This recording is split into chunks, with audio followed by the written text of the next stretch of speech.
最近我一直也很关注李子柒和杭州微念的官司。我们也都知道，现在李子柒停更3个月，是因为他与他的 MCN 机构已经产生了不可调和的矛盾。这期视频我们也来深度分析一下这个事件，讨论一下个人和平台的关系，大家可以多收藏，避免以后被老板坑。当然，这个视频也会讲一下 MCN 的商业模式。首先呢，我个人是支持李子柒的，做这个视频也是为了反对一些类似这是双输的结局的说法。我看了一句话挺有意思的，大意就是之前网友们觉得李子柒是个体，代表资本的微念是平台，实际上呢，李子柒才是这个时代的平台，微念才是这个平台上渺小的个体。这句话作者是卢世汉老师啊。那我们就先了解一下运营李子柒 IP 的杭州微念品牌管理有限公司。我们只从公开信息简单做一下猜测啊。首先，公司的创始人持有的微念股份不算多，算上间接持股也只有 20.1935%。除了他之外，这个品牌管理公司还有21个股东主体，没有李子柒。所以这透露出个什么信息呢？就是现在这个局面啊，这家公司的老板其实也很难控制的。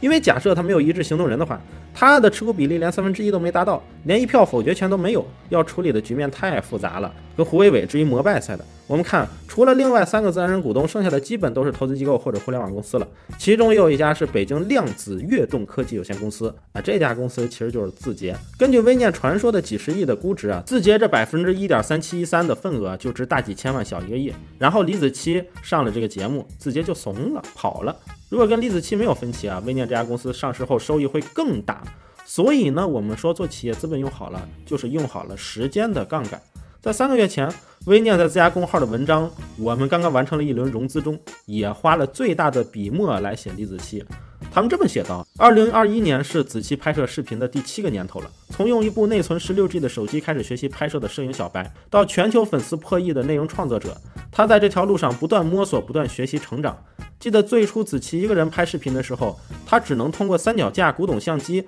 自己在镜头前来来回回不断按下拍摄和停止键，1年中来回去按拍摄键就走了约260公里，是心底的那份坚持和热爱支撑着他一路走来。后来子柒正式组建了一个小团队，至今不过4人，但视频内容及拍摄仍然是由子柒本人主导。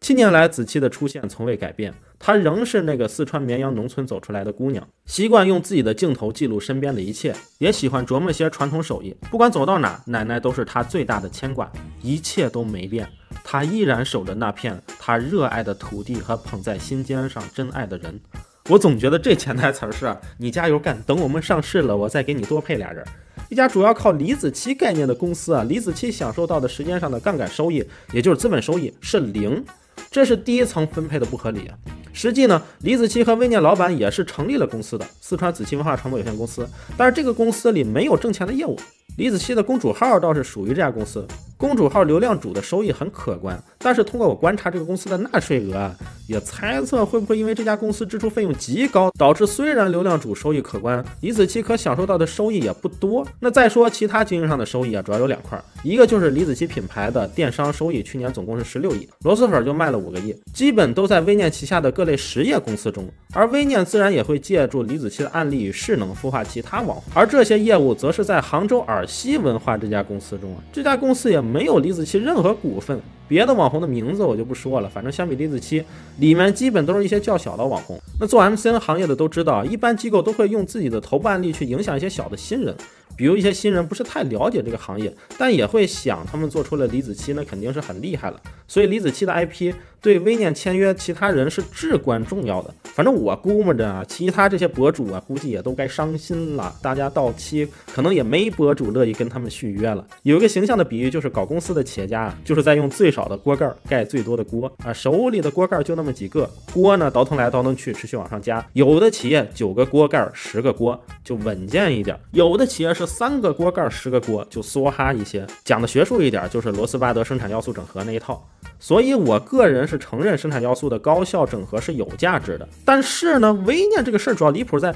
这家公司所有核心业务都是离了李子柒一个人都很难玩转的，也就是你就李子柒一个盖儿，假设挣了100块钱，有人说李子柒该拿60块，也有人说李子柒拿10块钱合理，但是微念实际情况是赚了1000块，李子柒1块钱可能都分不到。那 MCN 在投资短视频网红和电影公司签约明星有什么异同呢？我1年前也讲过，这俩行业在结构上差的还是很多。在旧的媒介时代，明星在文化产业链中承担的链条只有一小部分，明星更多的是把表演技能发挥到极致，有时候还演不好是吧？但很多单干的顶流短视频创作者，往往是一个人就把演绎导演编导出版发行全做了，甚至自己被锤了，公关都得自己上，是吧？所以这里面就有一个类似定理一样的概念。其实一家 MCN 如果不能在内容上帮助机构里的顶流视频作者提高效率，那在这场游戏中 MCN 反而是可替代的那一个。另外，现在品牌都可以自己联系视频作者、视频平台，传统广告公司和 MCN 公司会越来越难。对内容大牛来说，商务能力不是个必备能力。刘慈欣需要很强的商务能力吗？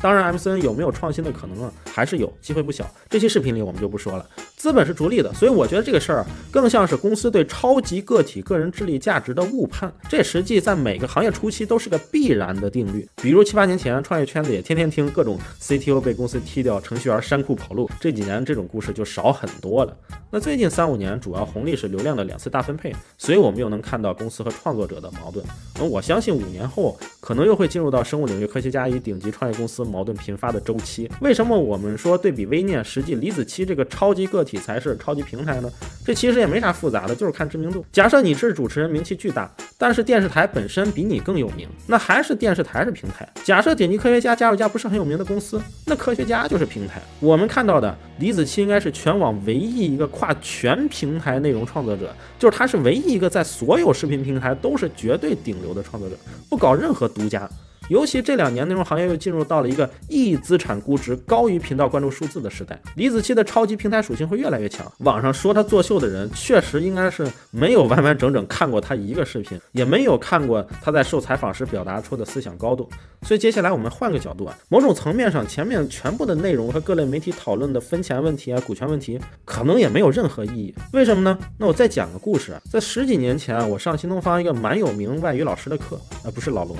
他说他的人生梦想就是去美国当一个农场主。当他讲这句话的时候，那个充满希望的感觉我记得太清楚了。这老师会反复给他每届带的班讲这个梦想，并且说一定会实现的。我当时听了都特别激动，同学们心里估计也都能有个画面：小木房、奶牛、牛仔帽、美式烧烤。不知道有没有缘人也听过他讲这一段。实际那位老师年龄不大，确实也没去过美国。同学们懂了吗？这就是当时人家的文化的力量与力度。潜移默化的文化输出真的很重要。键盘侠说李子柒是摆拍的，某种程度人家现在代表的又不仅仅是个人形象，摆拍怎么了？人家拍摄的美丽景色又不是假的，人人爱看且上得了台面。李子柒生活不真实，所以拍三河老哥的生活更真实，或者上你家里拍更合适。李子柒在采访中也说，他是社会主义新农村的新农人。他说他今后的人生规划是想为乡村振兴、共同富裕、非遗传承和让孩子们看到优质内容做一些事情。这2年很多顶级的大学真的是在设计怎么向新农人把科研成果转化好，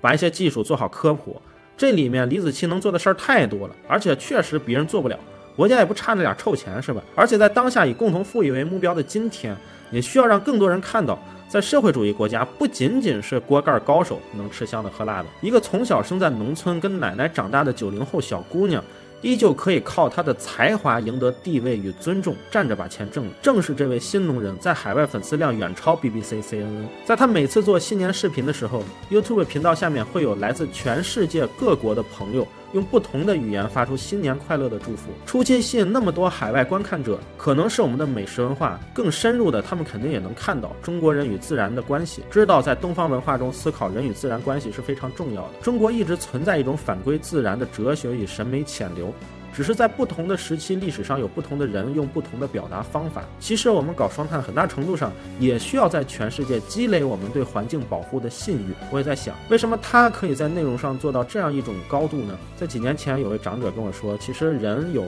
智商有情商，还有一个是灵商。他说灵商跟自然有关，这是现代人比较缺的。当时我不懂，现在我有一点能理解了。李子柒只有在那样一个环境中才能做到力操清修，不染流俗。与过去不同的是，他无需出世入世，他即能享受他的此中有真意，欲辨已忘年，